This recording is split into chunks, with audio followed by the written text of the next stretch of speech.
So hello friends, we are coming to a very very important topic, medical jurisprudence. अब आप मन में सोच रहे होंगे मेडिकल जूरिस्प्रूडेंस क्या है।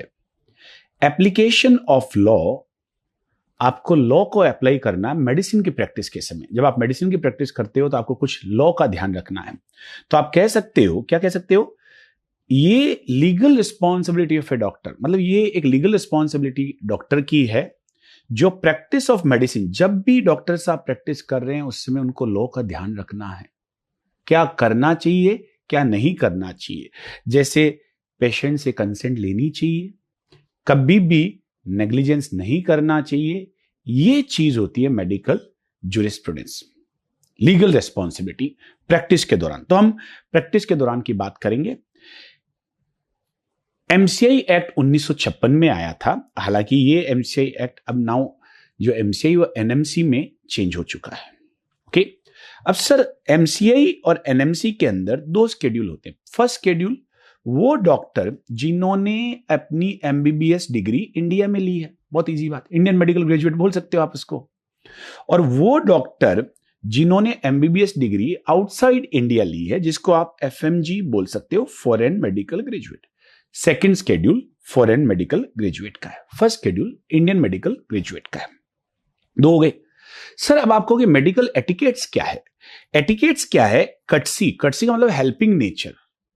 एक डॉक्टर को दूसरे डॉक्टर की, एक मेडिकल स्टाफ को दूसरे मेडिकल स्टाफ की, जो मेडिकल प्रोफेशनल से रिलेटेड है उनको आपस में हेल्पिंग नेचर, एक दूसरे की हेल्प करनी चाहिए क्योंकि एक ही फैमिली से बिलोंग करते हैं, उसको बोलते हैं मेडिकल एटिकेट्स।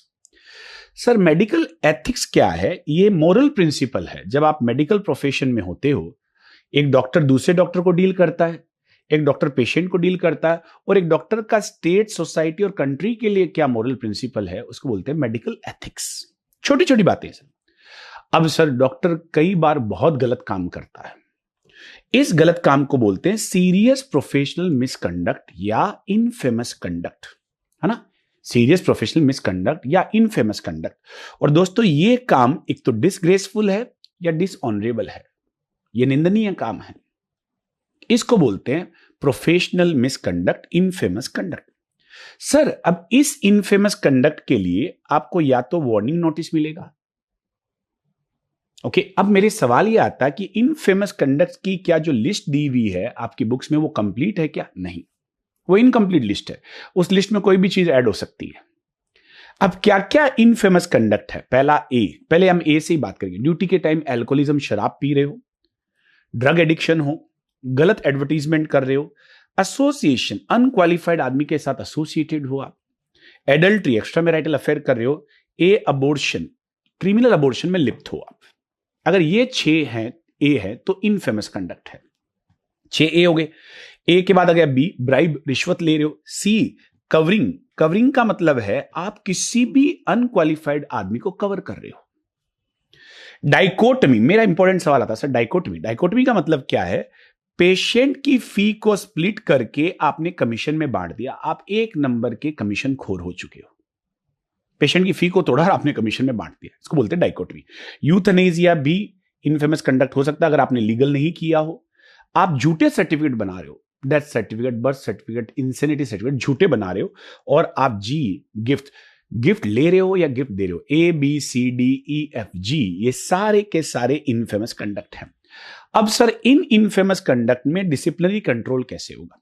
सर पहली चीज तो है कि स्टेट मेडिकल काउंसिल इसके लिए कमेटी बनाती है डॉक्टर की, वो ये डिसाइड करती है कि डॉक्टर ने जो काम किया वो एथिकल है या अनएथिकल है। स्टेट मेडिकल काउंसिल का जिम्मा है। पहले तो वो वार्निंग दे सकती है कि भैया बार बार ये ऑफेंस रिपीट मत करना। अगर आपने फिर भी ऑफेंस बड़ा लेवल का किया तो टेम्पररी सस्पेंड कर सकती है।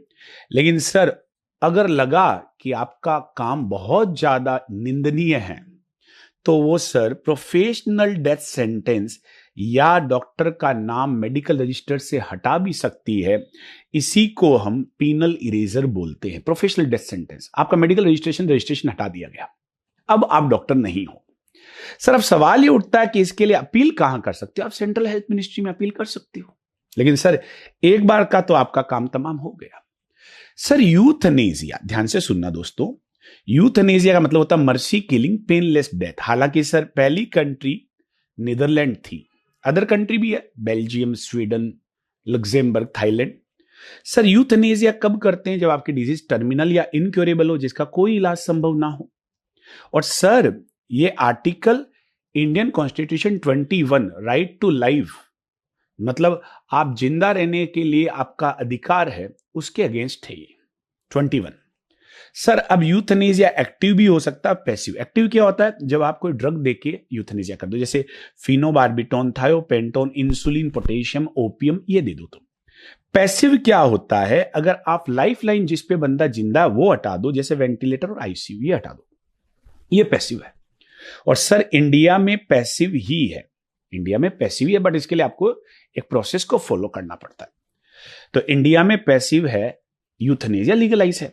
सर अब विल के हिसाब से, पेशेंट की इच्छा के हिसाब से भी यूथनेसिया होता है क्या? पहला होता है वॉलेंट्री, अगर पेशेंट की इच्छा के हिसाब से यूथनेसिया, लेकिन सर ये पेशेंट की इच्छा पे डिपेंड नहीं करता है। नॉन वॉलेंट्री, अगर पेशेंट विल देने लायक ना हो, जैसे पेशेंट कोमा में हो, ये नॉन वॉलेंट्री। इनवॉलेंट्री, अगर सर पेशेंट की विल के बिना यूथनेसिया करे, उसको बोलते हैं इनवॉलेंट्री। तो कुल मिला के एक बात तो क्लियर है कि पेशेंट की इच्छा से यूथनेसिया नहीं होता है, बाकी कोमा में और इनवॉलेंट्री ये हो सकता है। सर कई बार आप जिंदा रहते हो, ध्यान से सुनना दोस्तों, कई बार आप जिंदा रहते हो, लेकिन आप अपने लिए ट्रीटमेंट ऑप्शन की, आपका ट्रीटमेंट कौन करेगा, कैसा होगा, जैसे आपकी डिजीज अगर टर्मिनल डिजीज हो जाए, इनक्योरेबल हो जाए, तो कौन करेगा, इसके लिए आप लिविंग विल, जिंदा रहते हुए भी विल बना सकते हो। सर एक डॉक्यूमेंट है, इसके लिए आपकी उम्र 18 साल और आपका दिमाग साउंड माइंड, संतुलित दिमाग होना चाहिए। इसके लिए 2 विटनेस के साइन, 2 गवाह के साइन चाहिए होंगे, और इसके लिए आपको नॉमिनेटेड रिप्रेजेंटेटिव, आप डॉक्टर को भी बना सकते हो, अपने रिलेटिव को भी बना सकते हो, आप अपने डॉक्टर को भी अपॉइंटमेंट कर सकते हो एनआर, और रिलेटिव को भी कर सकते हो। ये फर्स्ट क्लास जुडिशियल मजिस्ट्रेट से अटेस्ट होना चाहिए। और अगर सर आपने 2 लिविंग विल बना दी तो लास्ट वैलिड होगी, बहुत इंपॉर्टेंट चीज है, अगर 2 लिविंग विल बना दी तो लास्ट वैलिड होगी। सर एक डॉक्टर को प्रोफेशनल सीक्रेसी रखनी चाहिए, मतलब कोई भी पेशेंट का सीक्रेट है किसी को भी नहीं बताना चाहिए कि पेशेंट को बीमारी क्या है, इसको बोलते हैं प्रोफेशनल सीक्रेसी। अगर डॉक्टर ने डिस्क्लोज किया पेशेंट की बीमारी के बारे में तो ये पनिशेबल ऑफेंस है, इसमें कोई डाउट नहीं है। लेकिन सर इसके कुछ एक्सेप्शन हैं, इन एक्सेप्शन को बोलते हैं प्रिविलेज कम्युनिकेशन। प्रिविलेज का मतलब भलाई, कम्युनिकेशन का मतलब बताने से। इसमें डॉक्टर किसी ना किसी अथॉरिटी को पेशेंट के बारे में बताएगा कि पेशेंट के साथ ऐसा हुआ है, इसको बोलते हैं प्रिविलेज कम्युनिकेशन। कंसर्न्ड अथॉरिटी, जिस अथॉरिटी को इससे मतलब है उसको कम्युनिकेट करना है, इसको बोलते हैं प्रिविलेज कम्युनिकेशन। अब मैंने सर इसके लिए प्रिविलेज कम्युनिकेशन के एग्जाम्पल के लिए एक ट्रिक बना दी, सिविक सिन। सी क्रिमिनल केस, डॉक्टर के पास कोई भी क्रिमिनल केस आता तो पुलिस और मजिस्ट्रेट को बताएगा डॉक्टर, और तो किसको बताएगा। आई इन्फेक्शियस डिजीज में रिलेटिव या फैमिली मेंबर को बताएगा। वी वेनरल डिजीज, जैसे मान लो एचआईवी, हेपेटाइटिस, एसटीडी है तो पार्टनर को या स्पाउस को बताएगा। अगर डॉक्टर का खुद का इंटरेस्ट है, जैसे डॉक्टर साहब, डॉक्टर सर्जरी करने के बाद पेशेंट का नाम न्यूज़पेपर में, जर्नल में या किताब में लिखना चाहता है तो इसके लिए पेशेंट की कंसेंट चाहिए होगी, खुद का इंटरेस्ट है। कोर्ट कुछ भी सवाल पूछती है तो कोर्ट को डॉक्टर को सब कुछ बताना पड़ेगा, क्योंकि ये हो गया सिविक, CIVIC। 5 एग्जाम्पल तो ये हो गए। सिन, सर्वेंट और एम्प्लॉयर।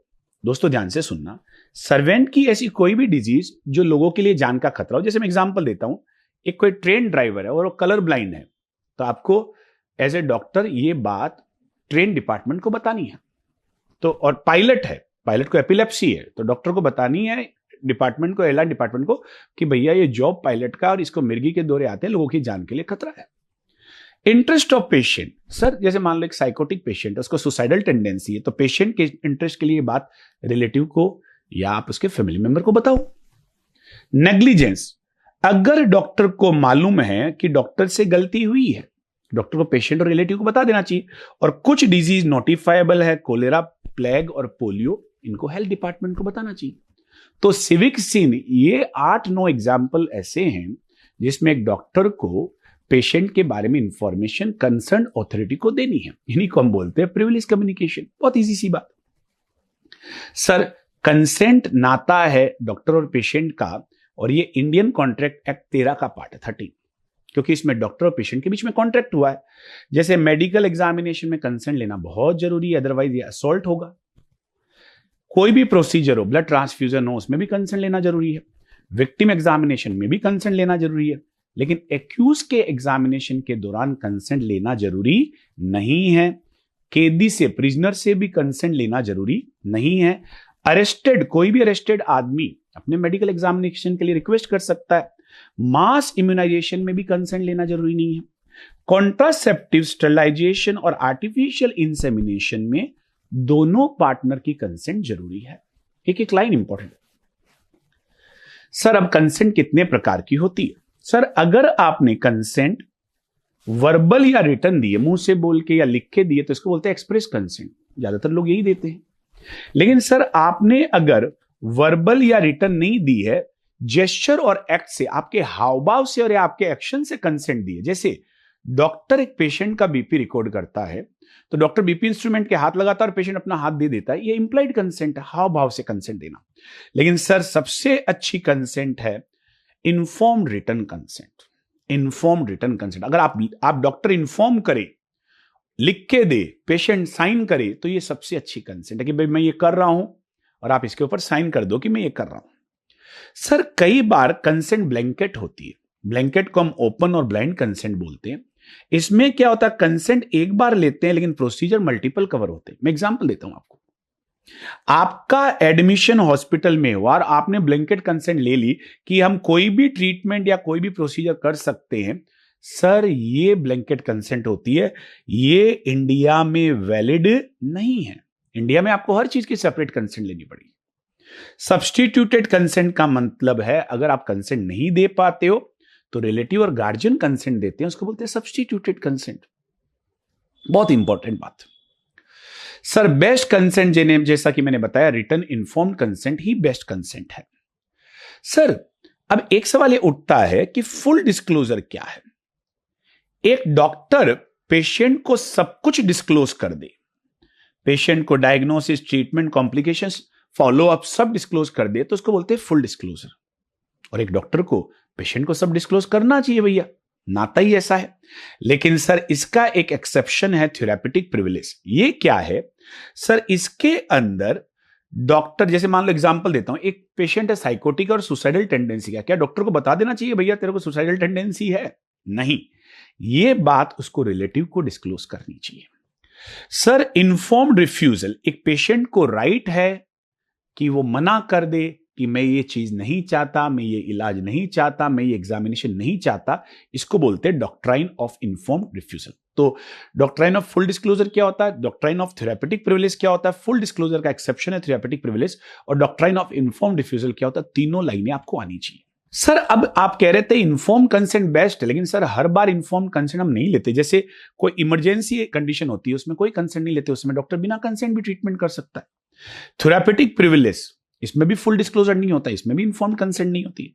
जब पेशेंट वेव कर देता है अपना इंफॉर्मेशन कि भैया मेरी तरफ से कंसेंट कोई और आदमी दे सकता है, चाहे डॉक्टर हो चाहे रिलेटिव हो, इसको वेवर बोलते हैं।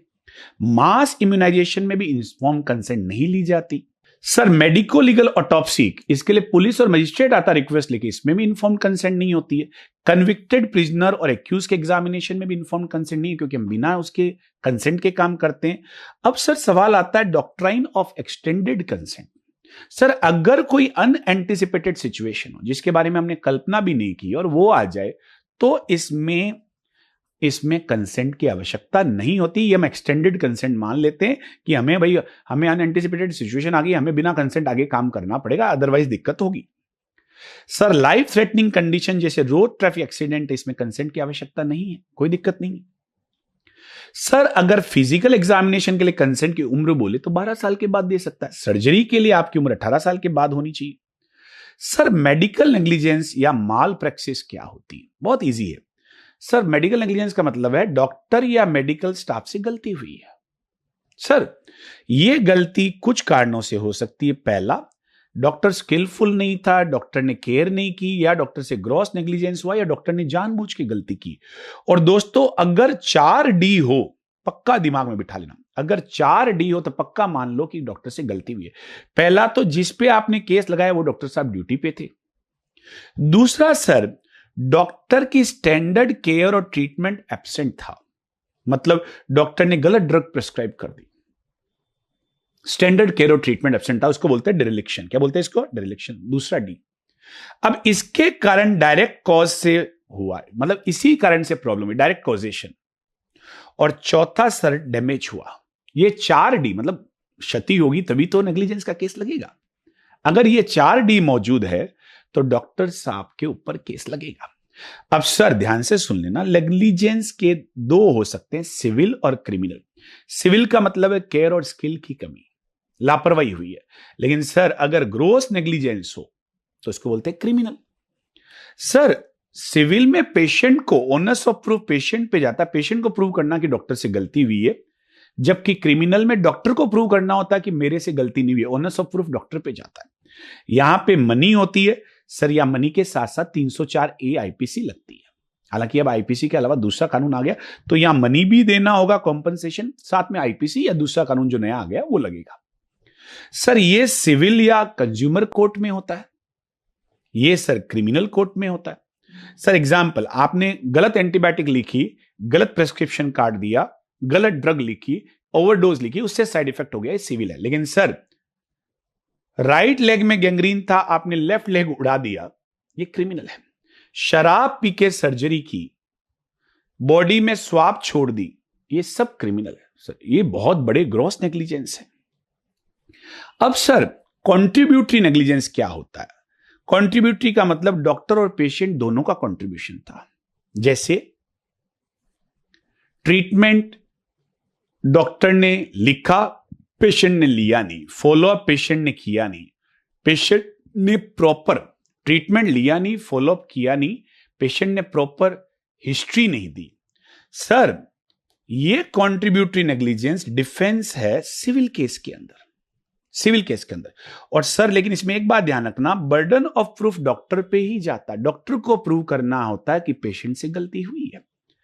ये एक पार्शियल डिफेंस है। क्या दोस्तों? Partial defence. पार्शियल डिफेंस मतलब डॉक्टर ये प्रूव कर रहा है कि मैंने पेशेंट को ट्रीटमेंट लिखा, मैंने फॉलोअप के लिए बोला, ये नहीं हुआ। कॉन्ट्रीब्यूटरी नेग्लिजेंस सिविल केस में डिफेंस है।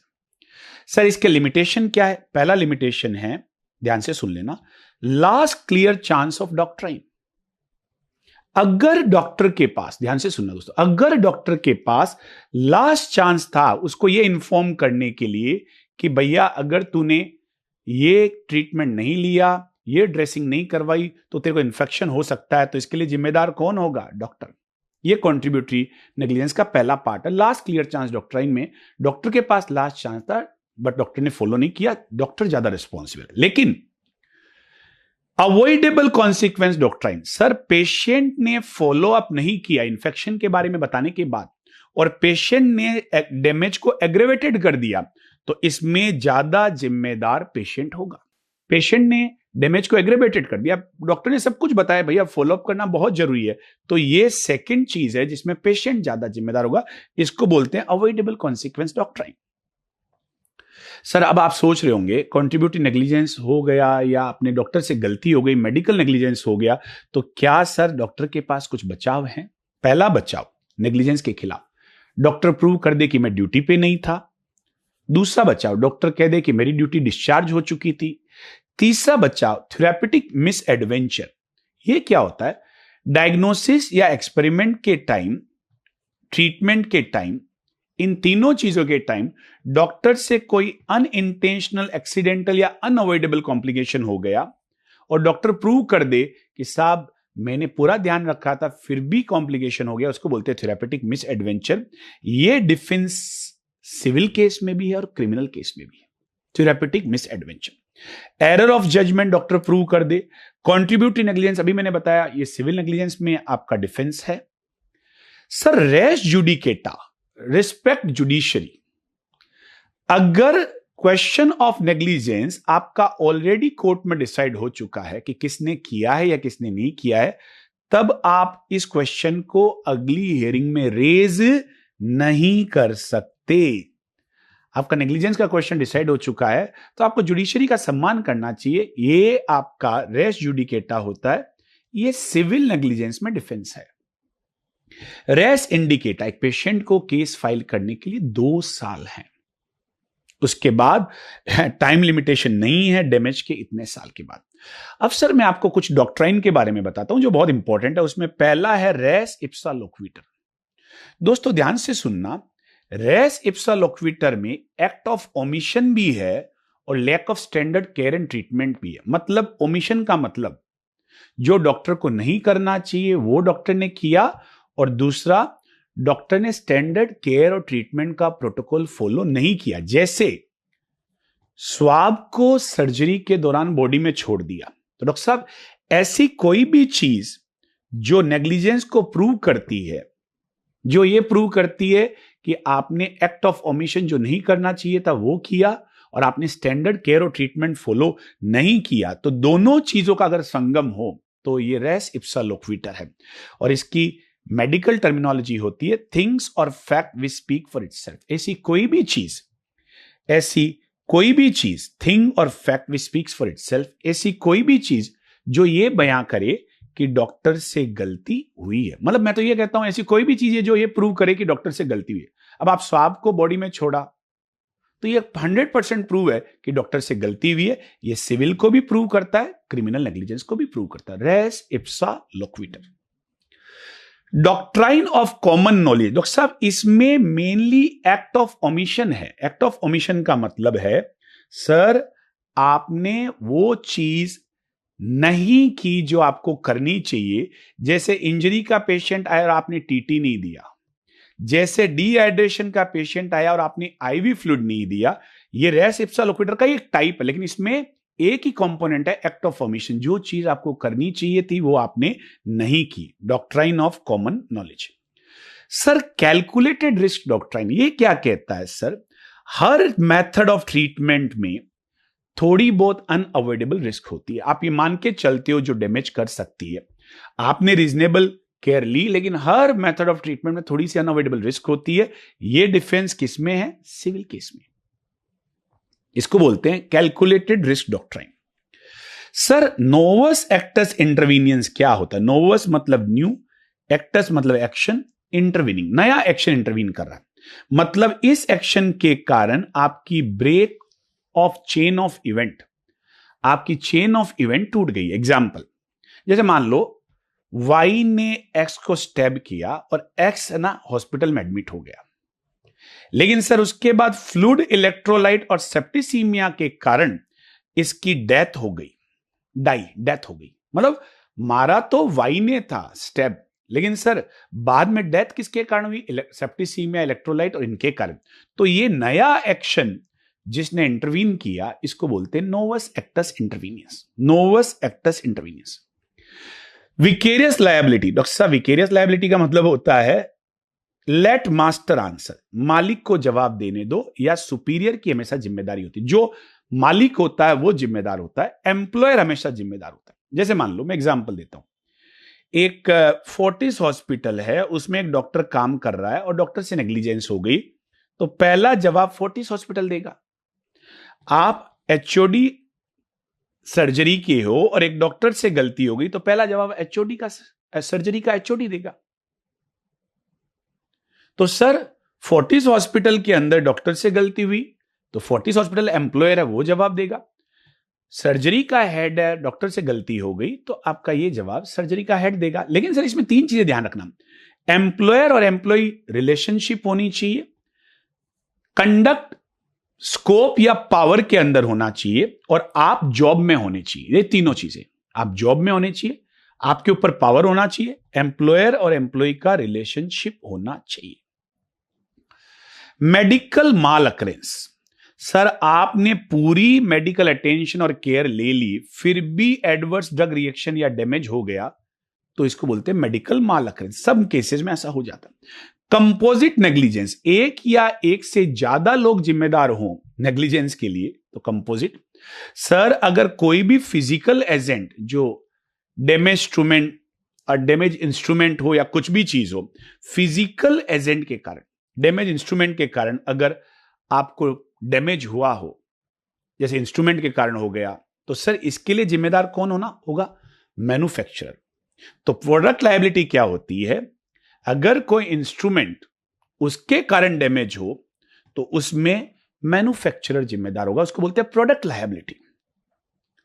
Sir borrowed servant doctrine, sir आप सर्जरी डिपार्टमेंट हो और आपने टेम्परेरी स्टाफ ले लिया कोई दूसरे डिपार्टमेंट से, उधार ले लिया, और उसने नेग्लिजेंस कर दिया, तो सर सर्जरी डिपार्टमेंट का जो एचओडी है वो जिम्मेदार होगा। सर लोको पेरेंटिस, कई बार पेरेंट्स नहीं होते, उनकी जगह पे वार्डन, पुलिस या गार्जियन कंसेंट देते हैं, उनको बोलते हैं लोको पेरेंटिस। सर आपको मेडिकल रिकॉर्ड कब कब तक मेंटेन रखने हैं? इंडोर पेशेंट के लिए 3 साल, रूटीन केस वाले 6 साल। ये सर बहुत फेवरेट क्वेश्चन है, ध्यान से सुन लेना। मेडिको लीगल डॉक्यूमेंट 10 साल, आफ्टर डेथ डॉक्यूमेंट 3 साल, और इन सबकी कॉपी कोई भी मांगता है तो 72 घंटे के अंदर, 72 आवर्स के अंदर देती है। मेडिको लीगल डॉक्यूमेंट का एग्जाम्पल है postmortem report. Sir medical negligence के लिए 2 टेस्ट होते हैं, बोलम टेस्ट।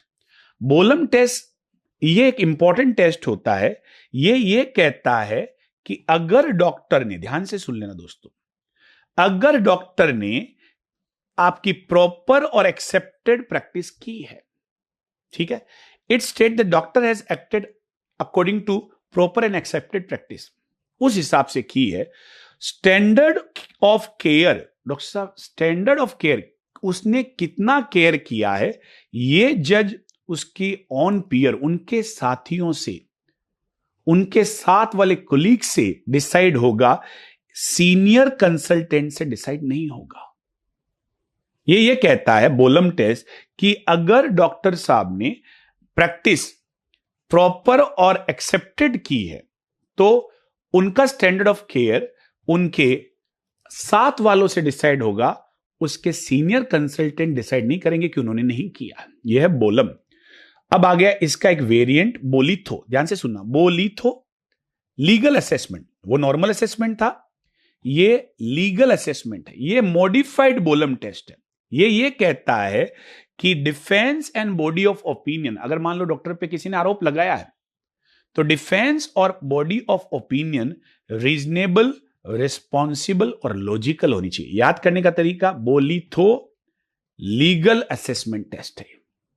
डिफेंस और ओपिनियन आपकी लॉजिकल होनी चाहिए, रीजनेबल होनी चाहिए, रिस्पॉन्सिबल होनी चाहिए। यह है बोलिथो टेस्ट। और अगर इसके बाद आप देखते हो कुछ डिक्लेरेशन में कौन कौन सी चीजें दी हुई है। ओथ, ध्यान से देखना सर, ओथ जेन्युइन होनी चाहिए, जेनेवा में डिफाइन की गई थी, डिक्लेरेशन ऑफ जेनेवा। देखो दोस्तों बहुत easy, declaration of Tokyo, Tokyo torture को डिफाइन किया गया था। और सर इससे मिलती जुलती एक चीज है, इस्तांबुल प्रोटोकॉल भी टॉर्चर पेशेंट के लिए, इसको भी याद कर सकते हो। इस्तांबुल कहां है? टर्की, तो टर्की, टोक्यो, टॉर्चर। सिडनी को ध्यान से देखो सर, सिडनी के लेटर को देखो, डीई डेथ को डिफाइन सिडनी में किया गया था।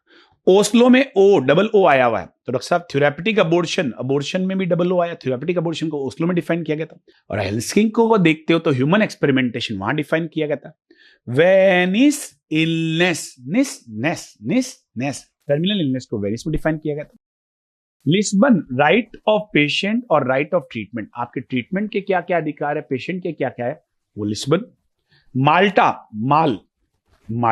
माल, डॉक्टर साहब हंगर स्ट्राइक करने वाले पेशेंट को माल चाहिए, माल खाना चाहिए। रोल ऑफ डॉक्टर क्या होता है हंगर स्ट्राइक में? वॉशिंगटन यूएसए में है, यूएसए वाले लोग वॉरफेयर की बात करते हैं, वो Washington biological warfare. Ottawa ORS बच्चों की हेल्थ से, ओआरएस बच्चों को हम देते हैं बहुत कॉमनली, बच्चों की हेल्थ से रिलेटेड है। हांगकांग किंग, बूढ़े आदमी, ओल्ड एब्यूज, हांगकांग किंग, बूढ़े आदमियों के एब्यूज, ओल्ड एब्यूज के लिए डिक्लेरेशन ऑफ हांगकांग, ये क्वेश्चन आए हुए हैं। तो सर ये सारे डिक्लेरेशन हैं